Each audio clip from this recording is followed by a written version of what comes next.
여러분, 이 광활한 이 우주와 이 세상은 도대체 어디서 생겨났는가? 세상은 왜 있는 것이고 나는 왜 살고 있는가? 나는 왜 살고 있는가? 아마 다들 한 번쯤은 이런 질문으로 잠을 뒤척인 적이 있을 거예요. 사춘기 때 다 그렇게 했죠. 지금도 그런 고민으로 뒤척이면은 그는 완전히 요즘은 살기가 바빠가지고 현실에 매여가지고 이런 질문에 답을 찾을 여유가 없죠. 또 생각하면 할수록 더 혼란에만 빠지고 머리만 아파옵니다. 그런데 창세기 1장 1절 태초에 하나님이 천지를 창조하시니라. 하나님께서 천지를 창조하셨다. 우리가 이 말씀을 통해서 이 세상은 우연히 자연 발생적으로 생겨난 것이 아니라 하나님에 의해서 창조되었음을 알게 되었습니다. 할렐루야. 다시 한번 따라합시다. 태초에 하나님이 천지를 창조하시니라. 당신과 나도 창조하셨다. 그러죠. 천지에 우리도 너도 들어가 있는 거예요. 여러분도 들어가 있고.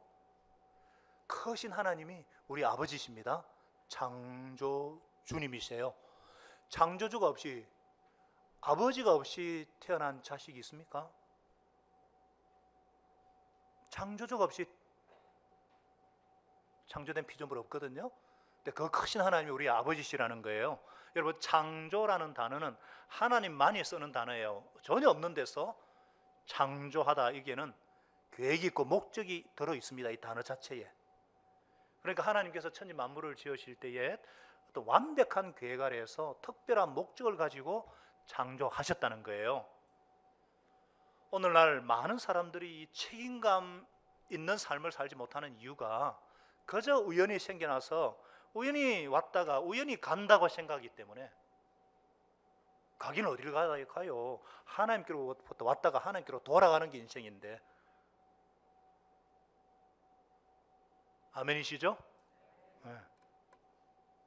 우리 각자는 하나님의 특별한 뜻과 목적 가운데 태어난 존재들입니다. 나를 지으신 분, 나를 창조하신 나의 창조주를 만나게 되면 허무와 부임에 시달리지 않습니다. 정말 나라는 존재는 정말 살 가치가 있는 존재구나. 그래서 감사하게 되고 사랑하게 되고 기쁨과 소망과 행복과 보람을 맛보며 살게 됩니다. 어떤 역경에 부딪히더라도 그 의미를 보기 때문에 좌절하지 않습니다.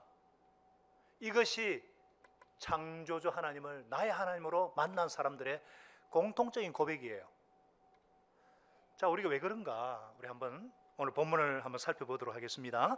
자, 오늘 본문 2절에서 보면은요, 하나님께서 천지를 창조하셨다고 선포하신 후에는 이제 시선을 우주로부터 지구 위에서 일어나는 일에 집중시키고 있어요. 2절을 다시 한번 같이 읽습니다. 시작. 땅이 혼돈하고 공허하며 흑암이 깊음 위에 있고 하나님의 영은 수면 위에 운행하시니라. 자, 혼돈하다는 것은 어떤 형태가 없다, 피폐하다는 것이고요. 공허하다는 것은 생명체가 없다는 것입니다. 흑암이 깊음 위에 있다는 것은 빛이 전혀 없는 상태, 전혀 빛이 없는 상태. 그런데 깊음이라 그랬거든요. 깊음이란 깊은 바다를 말하는 것인데 아직 지구가 형성되기 전에 어떤 상태를 말하는 것이 아닌가. 그곳에는 많은 수증기가 있어서 땅이 혼돈하고 공허하고 흑암이 깊음 위에 있었다, 이렇게 창세기 저자가 기록하고 있어요. 그러면서 하나님의 창조 행위가 시작이 되는데, 최초로 울려 펴진 하나님의 말씀이 무엇인가? 하나님이 이러시되 빛이 있으라 하니까 빛이 쫙 생기고 그 빛이 하나님 보시기에 좋았더라, 이렇게 3절 4절 말씀하고 있죠.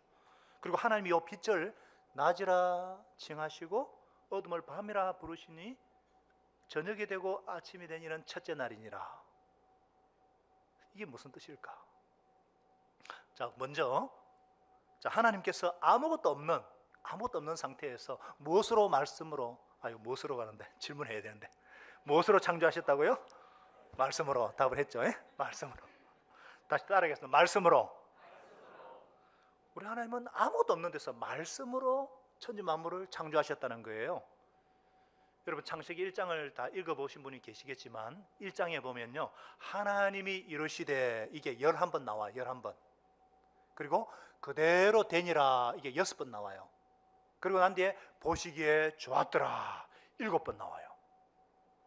한번 따라하겠습니다. 하나님이 이르시되 그대로 되니라 보시기에 좋았더라. 여기 굉장히 중요한 말씀이에요. 왜 이것이 중요한가? 왜 이것이 반복되어 나타나는가? 하나님은 말씀하시는 하나님이시다라는 거예요. 말씀 그 자체이신 하나님. 저와 여러분이 말씀으로 천지를 창조하신 하나님을 나의 창조주, 나의 하나님으로 만나게 되면 어떤 일이 일어나는가? 첫째로 말씀하시는 하나님을 경험하게 됩니다. 뭐라고요? 말씀하시는 하나님을 경험하게 됩니다. 여러분, 하나님이 이르시되 이 말은요, 우리가 쓰는 단순한 어떤 의사 전달이나 대화의 수단이 아닙니다. 하나님의 말씀 안에는 인격이 담겨 있습니다. 인격과 언어는 하나입니다. 말씀과 하나님도 하나이십니다. 우리는 그분의 말씀을 통해서 그분의 인격을 만날 수가 있습니다. 그러므로 하나님을 경험한다, 하나님을 만났다는 말하고 하나님의 말씀을 경험했다, 똑같은 말입니다. 쉽게 예를 들어볼까요? 구정호잖아요. 구정호 저 사람 인격은 내가 믿겠는데 말은 못 믿겠다. 말이 안 되잖아요. 말과 인격은 하나거든요. 이해가 되세요? 예. 하나님과 말씀은 하나예요. 그런데 지난주에 배웠듯이 창조주 그러면 항상 삼위일체 세 분 하나님을 염두에 두어야 된다 그랬죠? 자, 태초에 천지를 창조하신 것은 모든 우주의 시간의 출발점인데 그 이전에 영원전에는 무엇이 있었는가? 요한복음 1장 1절에 영원전에, 즉 태초에 말씀이 있었다 그래요. 이 말씀이 하나님과 함께 계셨고 이 말씀은 곧 하나님이다. 인칭 대명사로 씁니다. 말씀과 하나님 함께 계셨다는 것은, 여러분, 함께 있다는 말이 두 인격체가 시 공간을 공유하는 걸 함께 있다 그래요. 여러분과 지금 제가 함께 있는 거예요. 혼자 있다는 것을 함께 있다는 말은 못해요. 그러니까 말씀과 하나님이 함께, 이 말씀이 하나님이라는 거예요. 이 말씀이 육신이 되어오신 분이 누구냐? 예수님이라는 거예요. 그래서 예수님을 하나님의 아들이시고 우리가 그분을 보니까 하나님의 영광이고 은혜와 진리가 충만하다고 그랬어요. 그러니까 이 말씀은 뭐냐? 태초부터 계셨던 성자 하나님이신 예수 그리스도를 가리킵니다. 할렐루야. 말씀은 예수 그리스도이십니다. 하나님께서 우리처럼 손으로 뭘 만든 게 아니에요. 예수님과 함께 예수님을 통해서 말씀으로 쫙 만드신 거예요. 눈에 보이는 이 엄청난 세계, 이 우주는 창조주이신 예수님을 통해서 예수님과 함께 그분의 말씀으로 지음을 받았다는 사실입니다. 할렐루야. 그래서 히브리서 11장 3절에 이렇게 말씀하세요. 믿음으로 모든 세계가, 우주가 하나님의 말씀으로 지어진 줄 우리가 아나니, 눈에 보이는 것은 그냥 나타난 것으로 말미암아 된 것이 아니다. 이 말은 뭐냐? 눈에 보이는 것은 보이지 않는 어떤 것에 의해서 지어졌다 이 말이에요. 바로 말씀이 하나님에 의해서 모든 우주가, 이 천지 만물이 지어졌다. 그래서 하나님의 말씀에는 무에서 유를 창조하는 권능이 있습니다.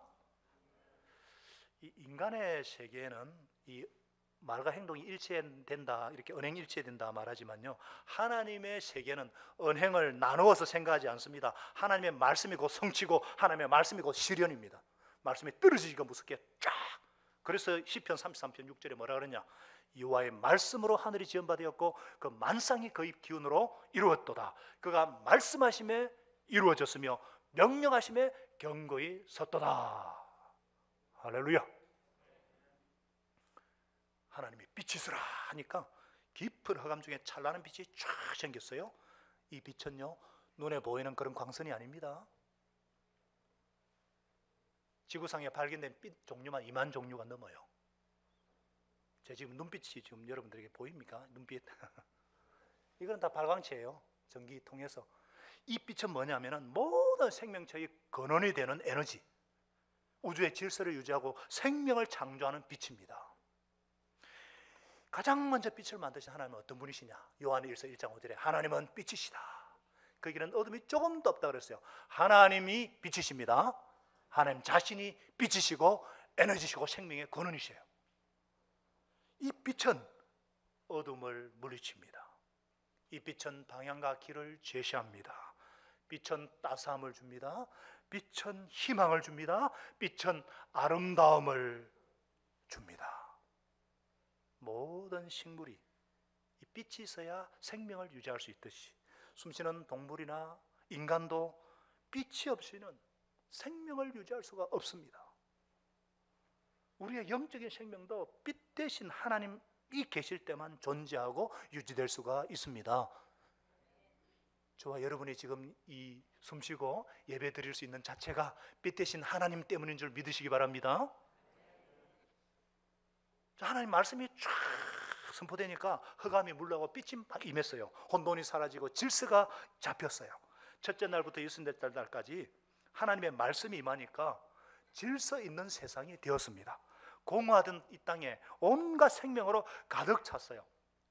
하나님의 말씀은 힘이 있고 능력이 있기 때문에 말씀이 선포될 때마다 하나님이 보시기에 좋았더라. 이런 결과물이 촥 생기는 거예요. 제가 제법 오래되었습니다. 제가 영남대학에 갈 기회가 있었습니다. 영남대학에 가면요, 그 당시 한 20여 년 전인데 허벌판에 100만 평이에요. 영남대학이에요. 농업대도 있고. 근데 거기에 23층짜리 중앙도서관이 우뚝 서 있어요. 23층. 지금 어떻게 되는지 모르겠는데 한번 가서 확인해봐야 돼요. 23층짜리 중앙도서관이 그 허벌판에 우뚝 서 있어요. 여기 어디서 탁 생겼냐면은 영남대학이 잘 안 보이는구만. 박정희 대통령 말 한마디에 탁 생긴 거예요. 아, 이해가 되세요? 네. 대통령의 말 한마디에 그런 권위가 있는데 하물며 말씀으로 천지를 창조하신 하나님의 말씀의 권세와 능력을 어떠하겠는가?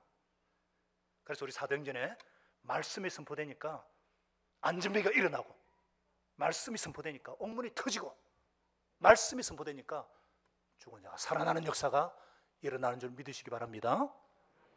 하나님의 말씀은요, 천지를 창조할 뿐만 아니라 우리의 죄악된 인간의 삶, 혼돈하고 공허하고 막 어두운 삶 가운데 빛을 공급하고 생명을 공급하여 주십니다.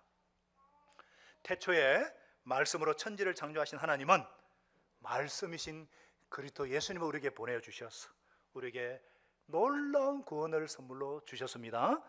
우리 고린도서 4장 6절을 같이 한번 읽겠습니다. 시작.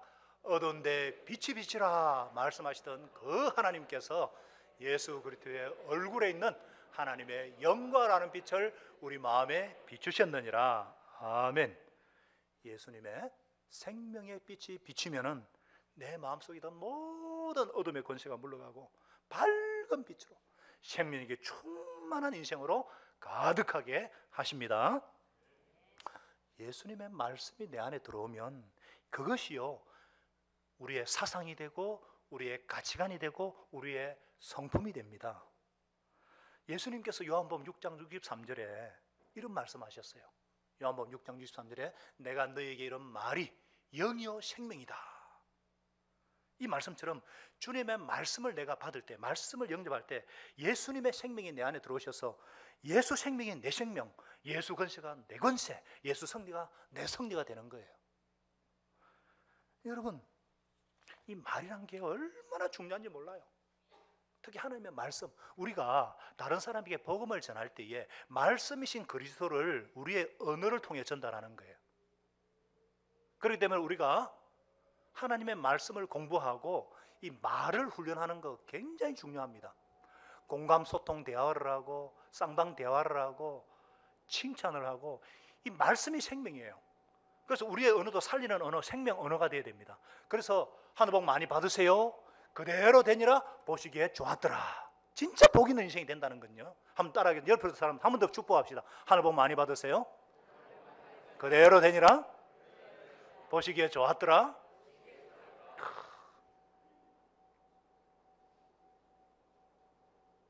누구든지 이렇게 하나님의 말씀을 받고 영접하고 순종하는 자에게 하나님의 자녀가 되는 특권을 주시고, 또 이 땅을 책임지는 상속권과 통치권의 은혜와 축복을 주십니다. 이것은 너무 중요하니까 우리 다음 주에 한 번 더 살펴보기로 하고, 자, 우리는요, 이 하나님의 말씀을 이제 전달하는 통로, 축복의 통로로 사람과 이 땅을 변화시킬 수가 있습니다. 말씀이 없으면 창조가 없습니다. 말씀이 없으면 구원이 없습니다. 말씀이 선포되면 혼돈과 공허와 흑암이 물러가고 생명으로 채워집니다. 말씀이 증거될 때 이 말씀을 통해서 예수 그리스도의 생명이 전달되고 에너지가 흘러가고 타락한 생명이 하나님의 생명으로 변화해가는 놀라운 역사를 이루어 주십니다. 그래서 하나님께서 저와 여러분을 말씀의 대언자로, 말씀의 전달자로 세워주신 거예요.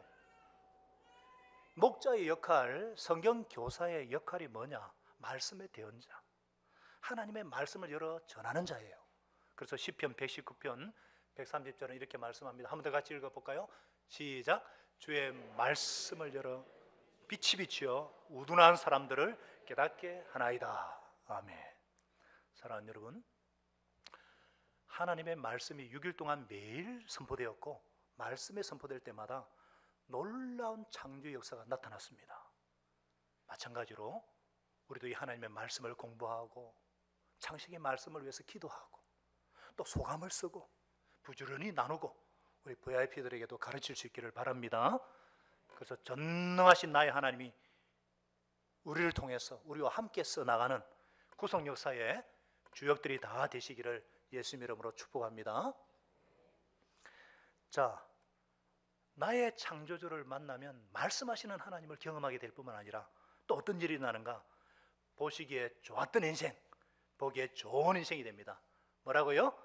보시기에 좋았던 인생, 보기에 좋은 인생이 됩니다. 이거는 옆에 사람 보고 해야 돼, 진짜로. 참 보기에 좋은 인생이군요. 옆에 사람 인사하겠습니다. 보기에 좋은 인생이군요.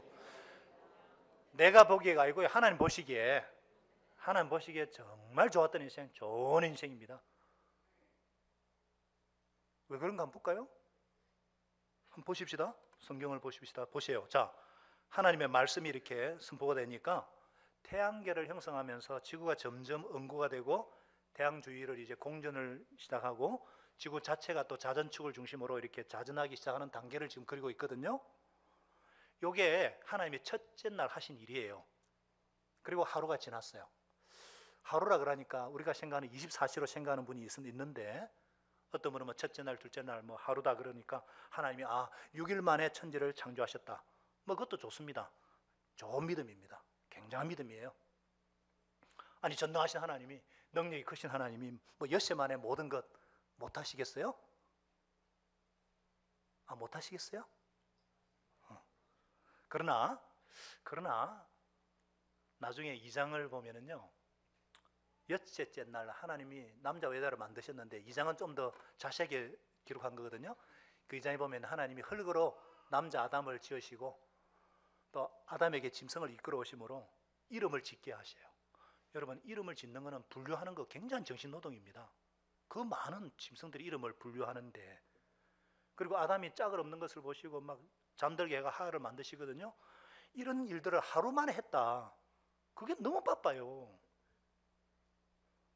그래서 창세기에 쓰신 분이 첫째 날, 둘째 날이라고 할 때는 24시간이라는 어떤 길이에 초점이 맞춰져 있기보다는 순서에 맞춰져 있다 보면 확실합니다. 그래서 6절부터 8절에 보면은요, 둘째 날에 뭘 일을 했는가? 궁창. 오늘 같은 그런 대기권이 아닙니다. 창공을 만드시고. 이야, 우리 목장 성경 공부 교환 보셨어요? 안재찬 장로님께서 새벽 기도하다가 하나님이 다 보여주셔가지고 6일 동안 쫙 지으신 것을 다 그려놓으셨잖아요. 그렇게 기막히게 그리는 곳은 어디에도 없어요. 빛을 다 만드시고 난 뒤에 궁창을 다 만드시고 궁창 위에 물과 아래에 물과 그래가지고 하늘이라 부르고 둘째 날이었어요. 응? 처음에 하나님께서 지구를 막 이렇게 만드셨을 때 짙은 수증기로 쌓여있지 않습니까? 둘째 날 하신 게 뭐냐면 수증기가 농축이 돼가지고 물로서 내려오고요. 일부는 구름이 되어 올라가고요.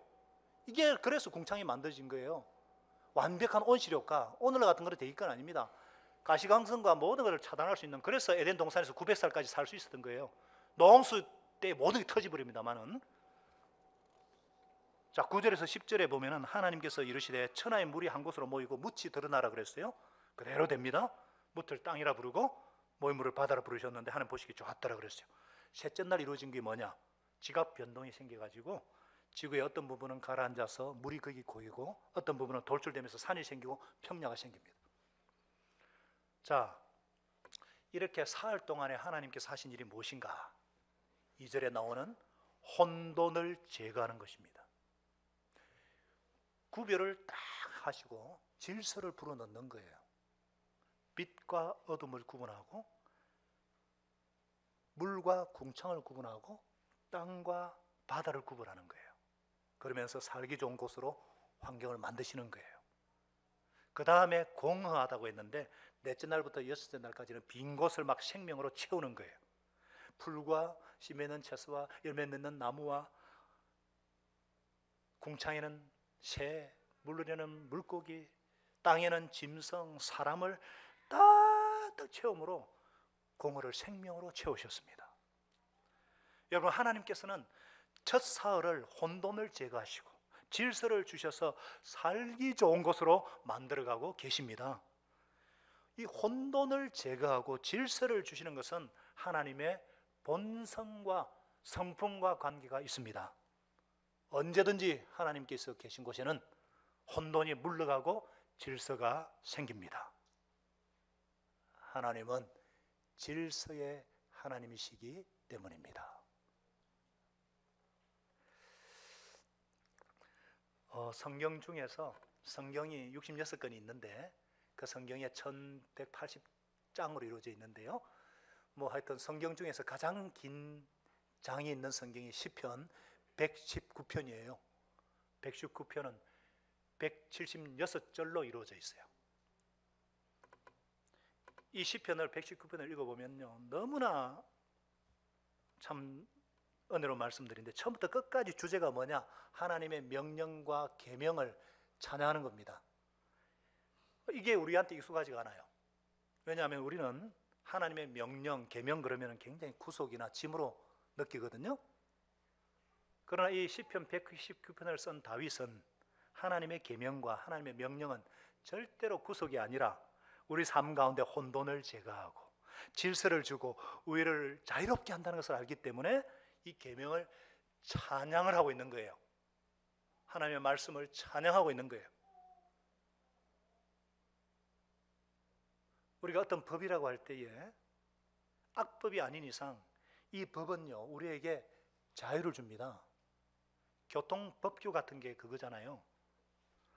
어떤 분들은 저같이 속도를 좋아하는 사람은 교통법규에 대해서 굉장히 불평하고 막 달리고 싶은데 제한 속도가 있어가지고 달리지도 못하고, 또 불법으로 주차하면 딱지가 막 날라오고, 그래서 막 입이 막 이렇게 튀 나와가지고 막 신호 위반하면은 막 3만 원짜리가 탁 날라오고 그래가지고 막 불평하고 그러는데, 여러분 사실 이러한 불편한 법규가 우리를 굉장히 자유롭게 합니다. 우리의 생명을 보호합니다.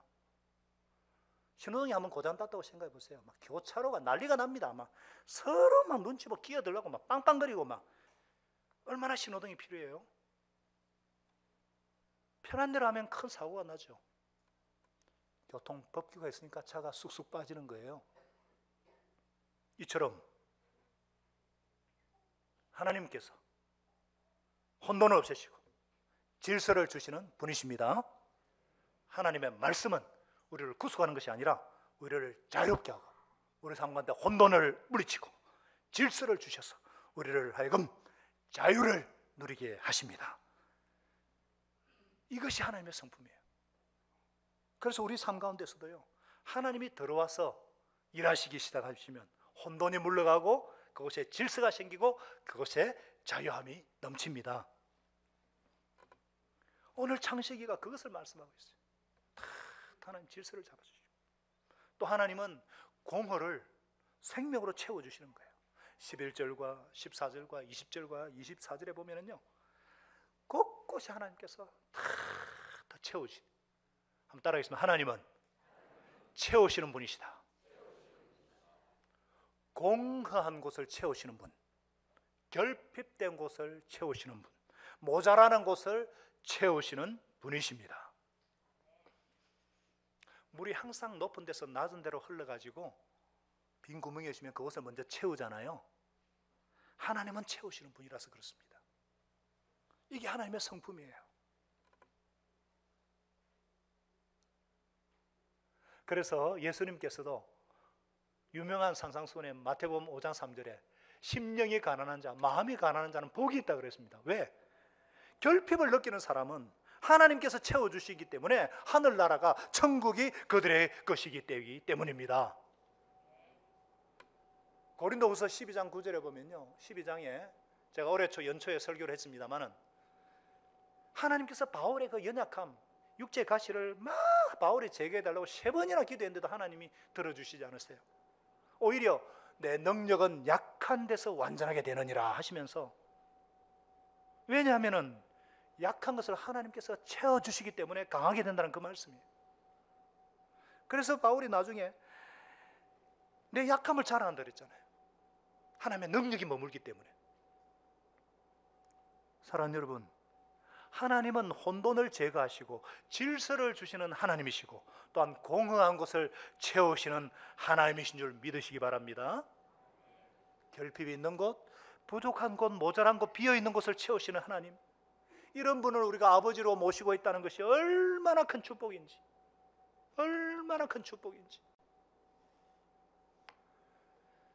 세상 사람들은 갖지 못한 것을 별로 환영하지 않습니다. 가진 사람을 존경하고 갖지 못한 사람은 멀리하든지 경멸합니다. 이거 얼마나 부족하면은. 그래서 새로운 친구를 사귀는 게 어려워요. 내가 갖추지 못했을 때 어떤 학력이나 요즘 그 대학 청년들이 말하는 그 스펙, 자격증, 뭐 재력이나 어떤 사회적인 지위, 신분을 갖추지 못했을 때 새로운 사람에 접근하는 게 어려워요. 새로운 직장에 접근하는 게 어려워요. 결혼하는 게 어려워요. 자꾸 조건을 따지니까. 세상 사람은 갖춘 사람, 가진 사람은 존경하고 갖추지 못한 사람은 멸시하기 때문에 내가 이 사람에게 접근했다가 이 사람이 나를 거부하지 않을까, 이런 두려움이 있어요. 내가 무엇을 다 갖추었다 싶었을 때는 자신 있게 접근하지만 결핍된 것이 있다 했을 때는 쭈삣하는 거예요. 자신감이 없어가지고. 왜 그래요? 세상 사람들은요, 가진 사람 존경하고 인정하지만 갖지 못한 사람 경멸하기 때문에. 그러나 우리 하나님 아버지는 정반대이십니다. 거꾸로이십니다. 완전히 다른 분이십니다. 얼마나 사람들이 하나님에 대해서 오해를 하는지. 하나님은 빈 곳을 채우시고 결핍된 곳, 모자라는 곳을 채우시는 분이십니다.